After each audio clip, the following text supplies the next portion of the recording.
Hola, buenas tardes. Bueno, vamos a comenzar la segunda parte de la clase de división celular, ¿sí? O sea, mi nombre es Eva Romero y vamos a empezar hoy con meiosis y gametogénesis. En el caso de la meiosis, lo que tenemos que tener en cuenta es que es un tipo de división que va a permitir obtener gametas a partir de células germinales. Por este motivo decimos que la meiosis es exclusiva de aquellos organismos que tienen reproducción sexual. Dado que la fecundación vamos a ver que va a generar un cigoto a partir de la unión de dos gametas, es necesario y es muy importante que se conserve el número de cromosomas, ¿sí? La meiosis va a permitir generar gametas que tengan un solo juego cromosómico, o sea que son haploides, a partir de una célula germinal diploide. ¿Sí? Nosotros acá tenemos que este es el espermatozoide, este es el óvulo. Fíjense que en este ejemplo tienen dos cromosomas simples, ¿sí? Estos son dos rojos y estos son dos negros. Entonces el espermatozoide es N igual a 2, porque tiene dos cromosomas, y el óvulo es también N igual a 2, o sea que también tiene dos cromosomas.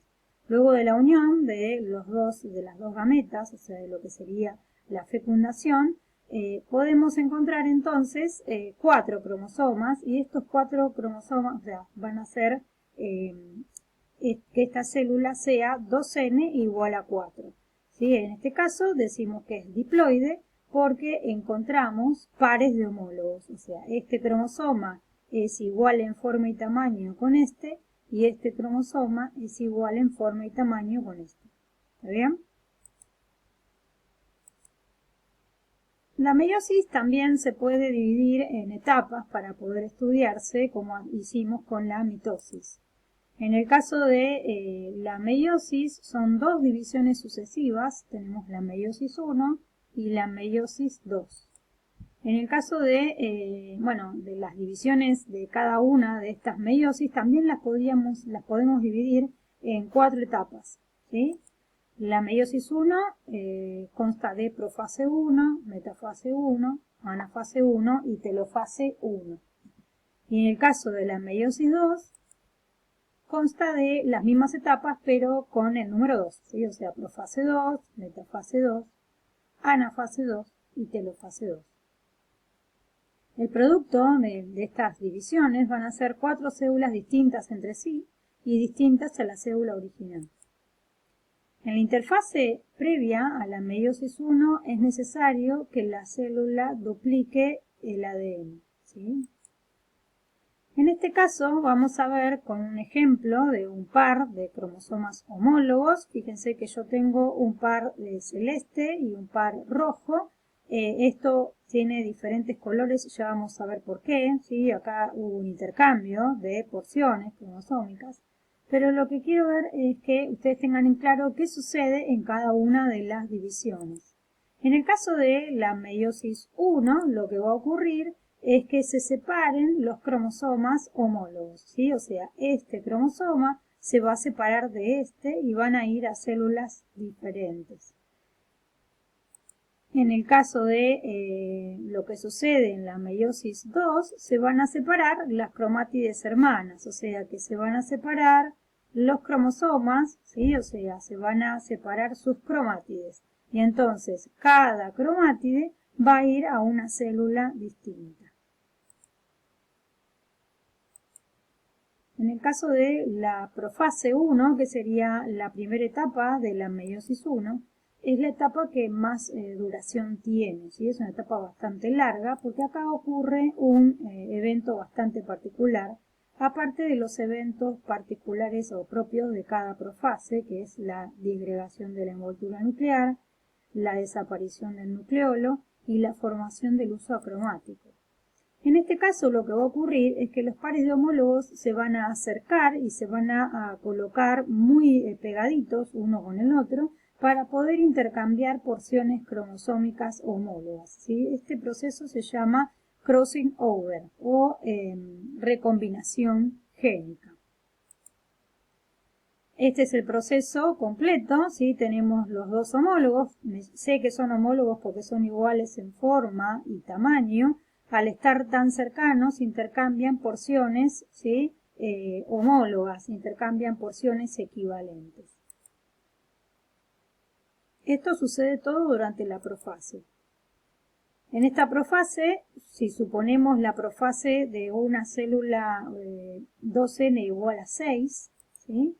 Lo que vamos a observar es, bueno, lo que dijimos, la formación del uso acromático a partir de los centriolos, que se disgrega la envoltura nuclear y aparece así en forma de fragmentos, y que los cromosomas homólogos se están muy pegaditos, intercambiando información, ¿sí? Estas zonas de intercambio se llaman quiasmas.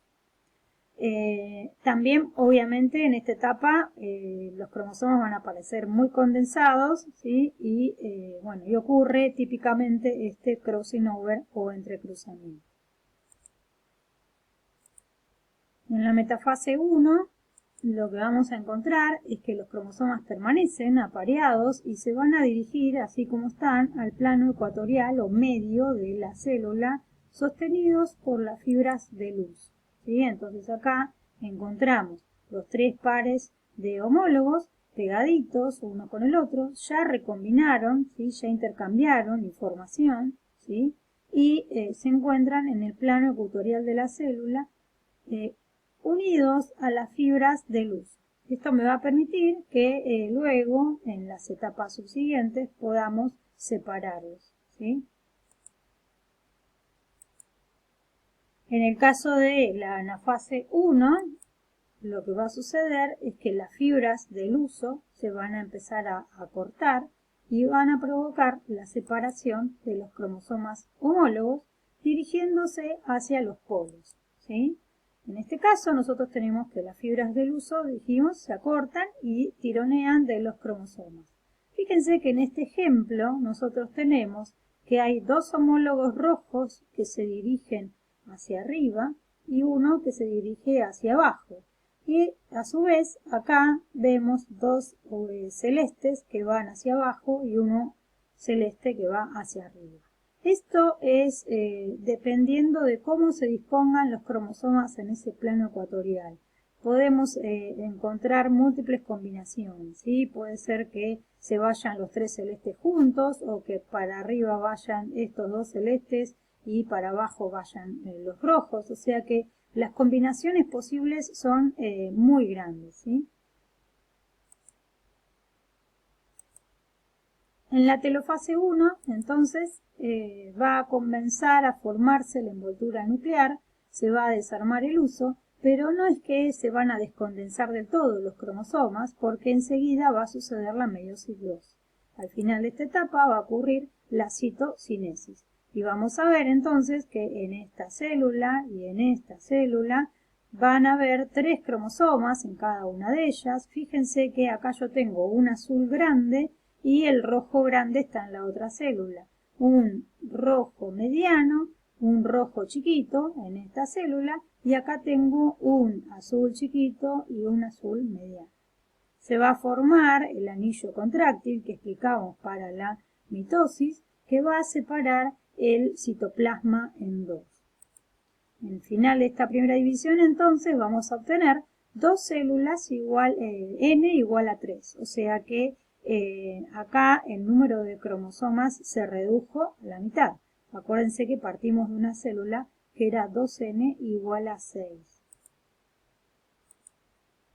Entonces, cuando termine la meiosis 1, lo que vamos a encontrar es que se obtienen dos células haploides, ¿sí? O sea, por eso este tipo de división se llama reduccional, ya que vamos a pasar de una célula 2n, en nuestro ejemplo 2n igual a 6, a dos células n, en nuestro ejemplo n igual a 3, y estas van a ser distintas entre sí.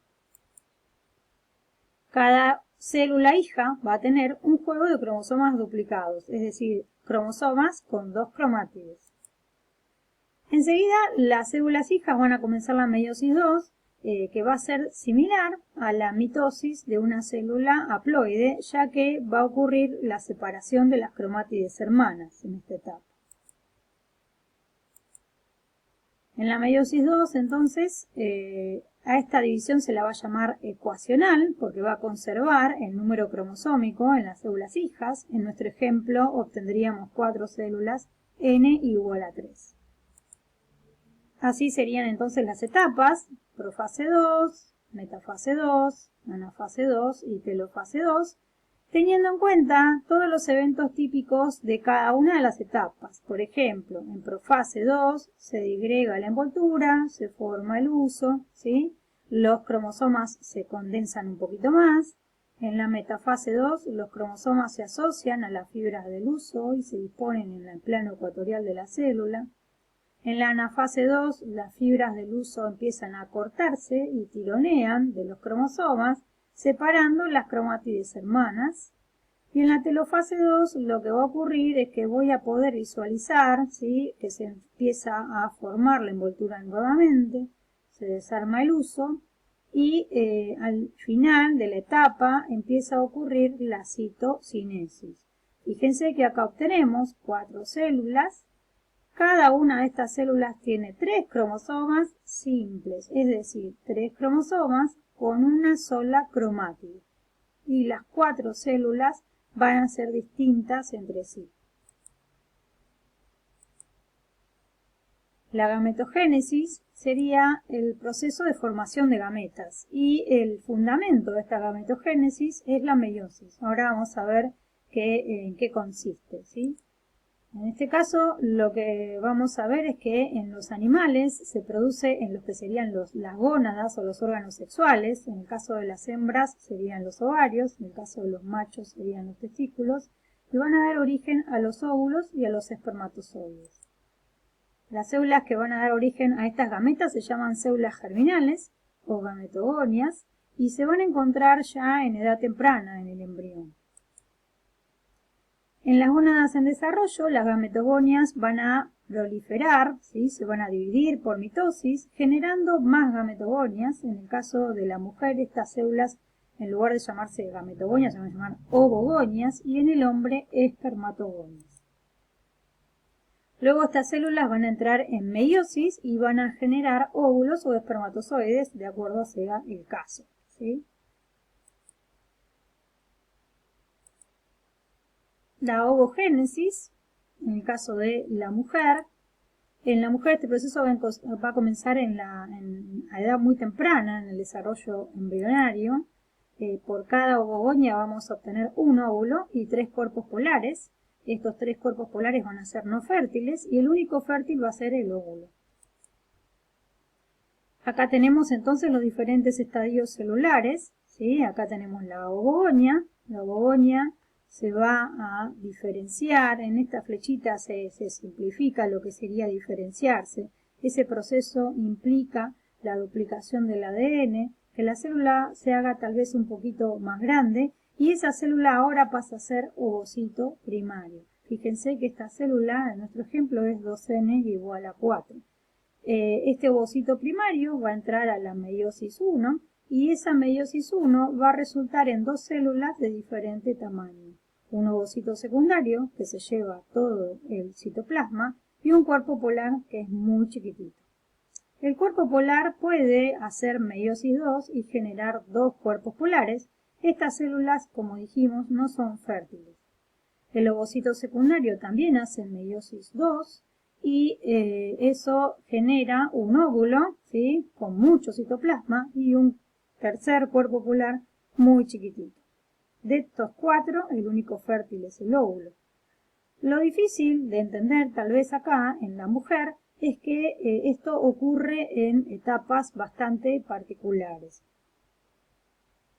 En el caso de la mujer, vamos a ver que cuando nace, todos los ovocitos, todas las ovogonias, se van a diferenciar a ovocitos primarios, van a ingresar a la meiosis 1 y van a quedar detenidos en profase 1.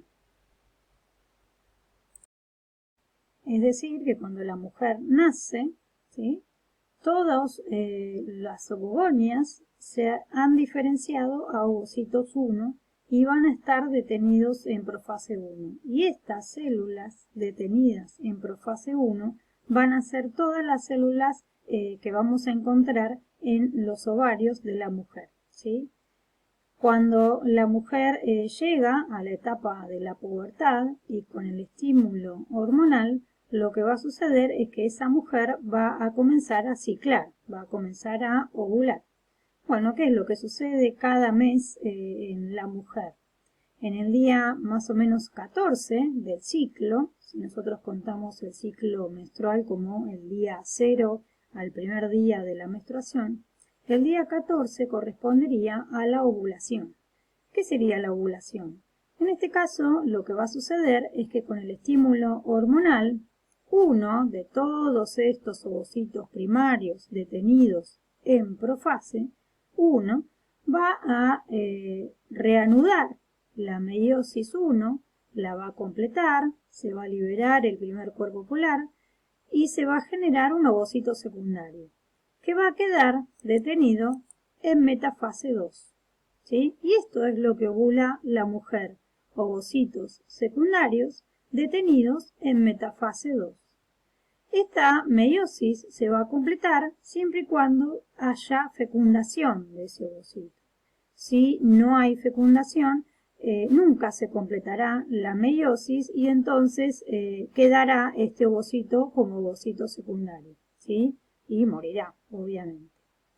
Ahora, cuando este ovocito es liberado del ovario hacia las trompas, está rodeado de muchas células pequeñas, ¿sí?, que van a nutrirlo. Esas células pequeñas van a ser las que, en cuanto llegue el espermatozoide, manden señales, esas células, hacia el ovocito para que éste complete la meiosis 2. Si este ovocito, ¿sí?, o sea, si ese espermatozoide nunca llega a esas células pequeñitas, este ovocito secundario nunca se va a transformar en óvulo. ¿Bien? Entonces, por eso acá dice meiosis 2, que se completa luego de la fecundación, ¿sí? Y eso es la particularidad de la ovogénesis en la mujer. Cuando la mujer llega a una determinada edad, pasando los 50 años, lo que va a pasar es que los ovocitos primarios que le queden detenidos en profase 1, como esos ovarios dejan de producir hormonas, estos ovocitos mueren, ¿sí? O sea, los ovocitos que le queden. No le alcanzaría la vida a esa mujer para ovular todos los ovocitos que tiene, porque tiene millones, pero los ovocitos que le restan detenidos en profase van a morir por falta de estímulo hormonal, ¿sí? Y eso es lo que se conoce como menopausia. En el caso del hombre, el proceso de gametogénesis se llama espermatogénesis y es bastante más sencillo. La espermatogénesis en el hombre comienza en la pubertad bajo la influencia de las hormonas. Antes de ese momento, todas las células que vamos a encontrar en el testículo van a ser espermatogonias, ¿sí? Y por cada espermatogonia, cuando se inicia la espermatogénesis, vamos a obtener 4 espermatozoides. El proceso, vamos a ver que a partir de una espermatogonia diploide, ¿sí?, esta espermatogonia va a duplicar su ADN y se va a diferenciar a espermatocito primario. Fíjense que el espermatocito primario tiene sus cromosomas duplicados. Este espermatocito primario va a iniciar la meiosis 1 y va a originar 2 espermatocitos secundarios. Estos espermatocitos secundarios, cada uno va a empezar la meiosis 2 y va a generar 2 espermátidas. Estas espermátidas no se parecen a los espermatozoides. Para poder parecerse, para poder transformarse en espermatozoides, sufren un proceso que se llama diferenciación, en el cual pierden todo el citoplasma y ganan esta cola o este flagelo que está hecho de microtúbulos.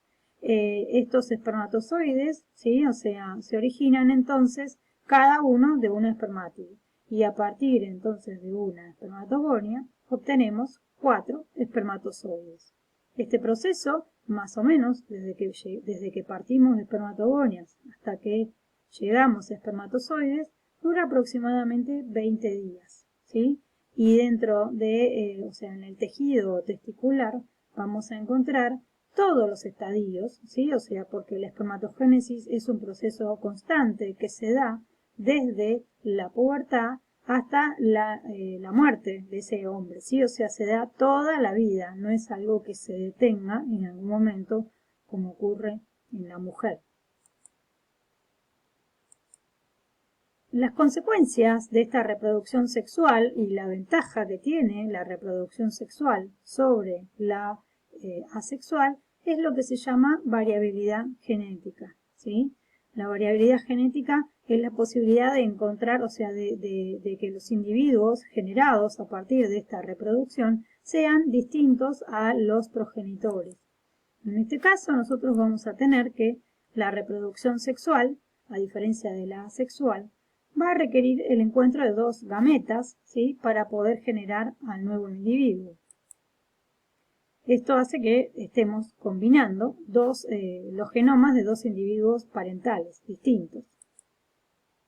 Y así es como la descendencia va a adquirir entonces dos juegos de cromosomas, un juego paterno y un juego materno. La meiosis va a aportar variabilidad genética gracias a 3 eventos que suceden durante la meiosis. Uno es la recombinación génica que vimos, que se llamaba crossing over, en la profase 1, que era este intercambio de porciones cromosómicas entre los homólogos. Otro de los eventos es la migración al azar de cromosomas homólogos. Lo que yo les decía es que qué homólogo vaya para qué polo, ¿sí? Eso es algo totalmente aleatorio y ocurre en anafase 1. Así como también la migración al azar de cromátides hermanas en anafase 2. A su vez, también otro evento que aporta variabilidad es la fecundación, ¿sí? Esto es que no es o sea, que es totalmente aleatorio qué óvulo es fertilizado por qué espermatozoide, ¿sí? Bueno, y esto sería todo. Bueno, nos vemos hasta la próxima.